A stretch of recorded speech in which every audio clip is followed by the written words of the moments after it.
Now, on a question like this, I'm always going to do the name of the mechanism or type of mechanism after I've done the mechanism itself. And that is a clear indicator that I'm understanding the name of the mechanism rather than simply trying to learn it. So let's jump in with the mechanism. And to do it, I need to first of all draw out my 1-bromo 2-methyl propane.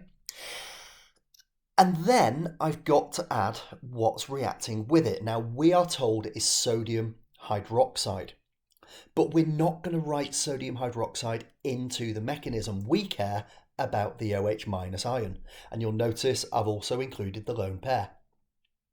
Now, we need to think about where is going to be susceptible to attack from this.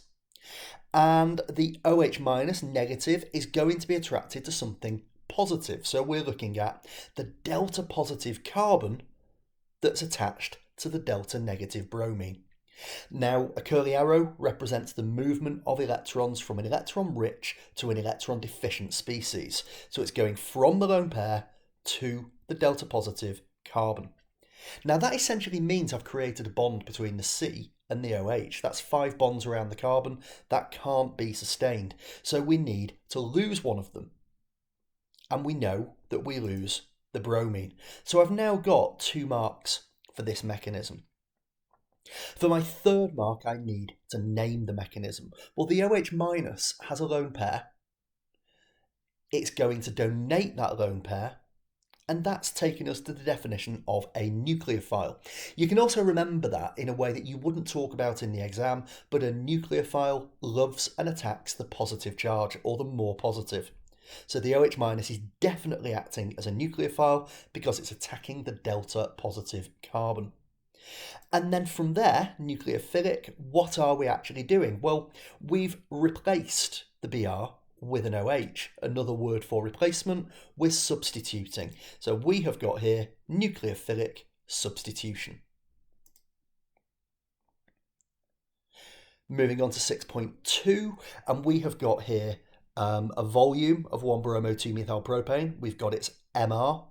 We've got an excess of sodium hydroxide. We have 895 milligrams of 2-methyl propan 1-ol with an MR of 74 obtained.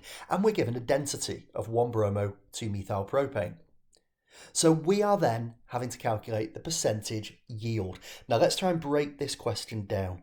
First of all, I've got a volume and I've got a density of 1-bromo 2-methyl propane.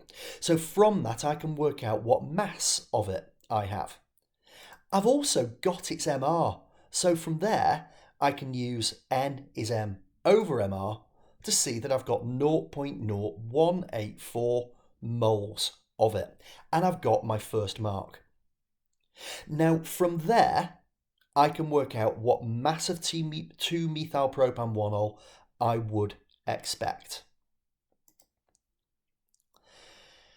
My mass is moles times MR. Now, it's a 1-to-1 ratio.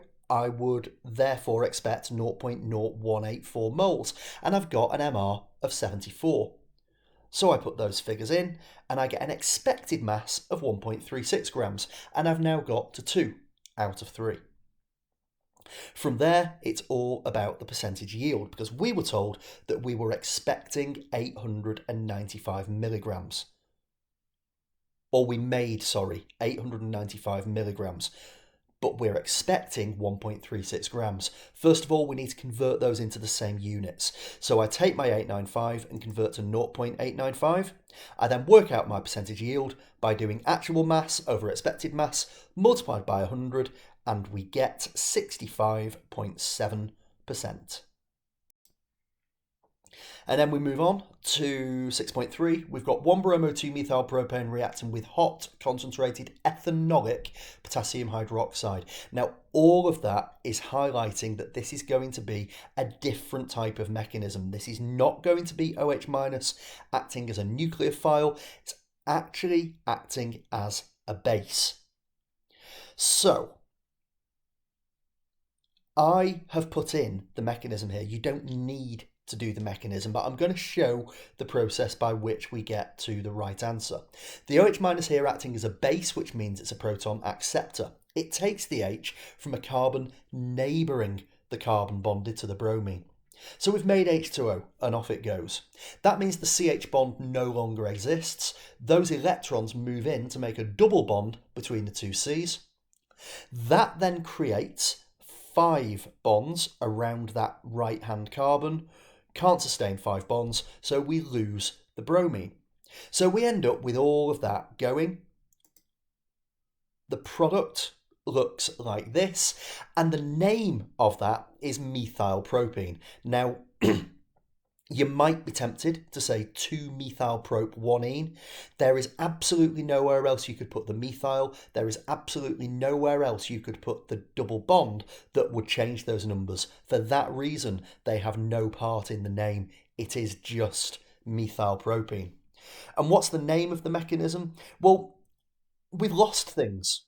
We've lost an H, we've lost a Br, and we've created a double bond as a result of it. You can only make a double bond if you eliminate other things. So for that reason, the mechanism type is elimination.